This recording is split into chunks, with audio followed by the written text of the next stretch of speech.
भीड़ भाड़ वाले मंगलवार की सुबह थी। गांव के सबसे पुराने मंदिर में दर्शन के लिए लोग कतार में खड़े थे। घंटियां बज रही थीं, पुजारी मंत्र पढ़ रहा था और फूलों की महक हवा में घुली हुई थी। सब कुछ ठीक था, शांत, पवित्र, व्यवस्थित। लेकिन तभी मंदिर की सीढ़ियों पर एक औरत बैठ गई। मैली कुचैली साड़ी, बिखरे बाल, आंखों में थकान और हाथ में एक स्टील का कटोरा। उसने किसी से कुछ नहीं मांगा, बस वहां बैठ गई। कुछ लोगों ने उसकी तरफ देखा, कुछ ने मुंह फेर लिया और कुछ फुसफुसाने लगे। ये फिर आ गई, एक औरत जो मंदिर में हर मंगलवार माथा टेकने आती थी, झुंझलाकर बोली, हर बार इसको देखकर सारा पुण्य चला जाता है। एक लड़का जो अपनी मां के साथ आया था, डर के मारे मां के पीछे छुप गया। और कुछ लोग तो यूं ही वीडियो बनाने लगे। देखो, मंदिर में बैठी है, भीख मांगने वाली, शर्म नहीं आती इसे। वो औरत चुप रही।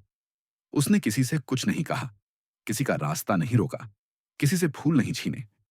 बस शांति से वहां बैठी रही, जैसे किसी अपने को तलाश रही हो, या जैसे कोई आखिरी उम्मीद बांध के बैठी हो कि शायद भगवान उसे सुन लेगा। लेकिन मंदिर की भीड़ को शांति नहीं चाहिए थी, उन्हें व्यवस्था चाहिए थी, सजावट चाहिए थी, और वो औरत उन्हें गंदगी लग रही थी। तभी पुजारी आया और कड़क आवाज में बोला, ये मंदिर है, कोई धर्मशाला नहीं, बाहर निकलो यहां से। भीड़ में ताली बजी। कोई बोला, सही कहा महाराज, भिखारियों की जगह मंदिर में नहीं है। और फिर दो नौजवानों ने मिलकर उस औरत का स्टील का कटोरा उठाकर फेंक दिया। सिक्के जमीन पर बिखर गए। औरत कांपते हुए उठी, लेकिन कुछ बोली नहीं। उसकी आंखों में अब आंसू नहीं थे, बस एक अजीब सी खामोशी थी। वो खामोशी जो तूफान से पहले आती है। उसने जमीन से एक सिक्का उठाया, मंदिर की सीढ़ियों की ओर देखा और धीरे से बोली, जिस दिन भगवान सबका हिसाब करेगा, उस दिन इन सीढ़ियों पर बैठने वाला कौन होगा, ये देखने में जरूर आऊंगी। और फिर वो चली गई, बिना शोर किए, बिना पलटे, जैसे कुछ छोड़कर गई हो या कुछ लेने आ रही हो। मंदिर फिर वैसा ही हो गया। भजन, फूल, प्रसाद और समाज की आंखों पर छड़ी हुई सफेदी। लेकिन किसी को नहीं पता था कि जो औरत आज भिखारी दिख रही थी, वही अगले हफ्ते पूरे गांव का चेहरा बदल देगी। क्योंकि कुछ लोग मंदिरों से नहीं, चुप्पियों से क्रांति लाते हैं। एक हफ्ता बीत चुका था। मंदिर में अब भी रोज पूजा होती थी। वही भीड़, वही सजावट, वही भजन, वही पुजारी।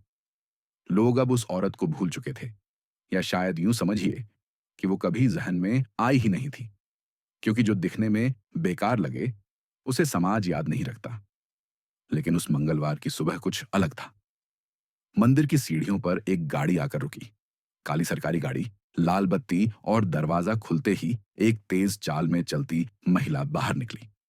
उसने साधारण लेकिन साफ साड़ी पहनी थी, बाल बंधे हुए, आंखों में सख्ती, और उसके साथ थे दो सिक्योरिटी गार्ड और एक अधिकारी।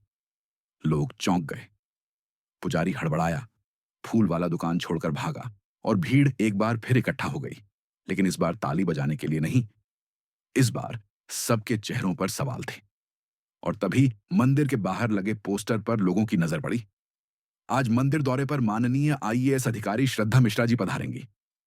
भीड़ सन्न। किसी ने फुसफुसाकर कहा, श्रद्धा मिश्रा? यही नाम उस औरत का था जो। और तभी पुजारी के मुंह से अनजाने में निकला, ये वही है। अब सब समझ चुके थे। वही औरत जिसे उन्होंने भिखारन समझकर मंदिर से धक्के मारकर निकाला था, वही अब सरकार की सबसे ऊंची कुर्सी से उस मंदिर में आई थी, नम्रता के नहीं, आदेश के लिए। श्रद्धा सीढ़ियां चढ़ी। हर वो जगह देखी जहां उसे नीचा दिखाया गया था। हर चेहरा देखा जो कभी उस पर हंसा था। और फिर उसने माइक उठाया।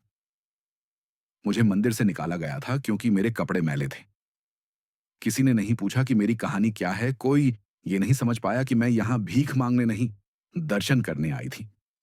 उसकी आवाज अब कांप रही थी, लेकिन वो रुकी नहीं। आज मैं इस मंदिर के ट्रस्ट की चेयरपर्सन बनकर आई हूं, और मेरा पहला आदेश है, अब इस मंदिर में किसी को उसकी स्थिति, कपड़े या शक्ल से जज नहीं किया जाएगा। जो इंसान भूखा है, वो पहले प्रसाद पाएगा। जो थका है, उसे सबसे पहले बैठने की जगह मिलेगी, और जो सिर्फ ईश्वर से मिलने आया है, उसे इंसानों की बेइज्जती नहीं सहनी पड़ेगी। पुजारी का मुंह सूख गया, भीड़ झुकी और कुछ लोगों की आंखों में आंसू आ गए, शर्म के। श्रद्धा ने फिर मंदिर की ओर देखा और कहा, मैं वापस आई हूं, लेकिन इस बार न माफी मांगने, न गिड़गिड़ाने। इस बार मैं आई हूं ये याद दिलाने कि भगवान सिर्फ ऊंची आवाज वालों के नहीं होते। फिर उसने उसी सीढ़ी पर बैठकर दो पल आंखें बंद की, जहां एक हफ्ते पहले उसे धक्का दिया गया था, और फिर खड़ी होकर चुपचाप चली गई, पीछे छोड़ते हुए वो लहर जो उस गांव की सोच को हिला चुकी थी। अब जब भी कोई भिखारी उस मंदिर के पास आता, पुजारी सबसे पहले उसे प्रसाद देता, और भीड़ रास्ता छोड़ देती, क्योंकि उन्हें याद आ चुका था, सिर्फ दिखावे से कोई छोटा नहीं होता, और कभी कभी भीख मांगने वाला इंसान देश का सबसे बड़ा अधिकारी निकलता है। अगर आपको भी कभी समाज ने आपकी हालत देखकर आपकी औकात तय करने की कोशिश की है, तो याद रखिए, जवाब धीरे आता है, लेकिन जब आता है तो पूरी भीड़ झुकती है। ऐसी और कहानियों के लिए जुड़े रहिए, सच्ची बात के साथ। To be continued.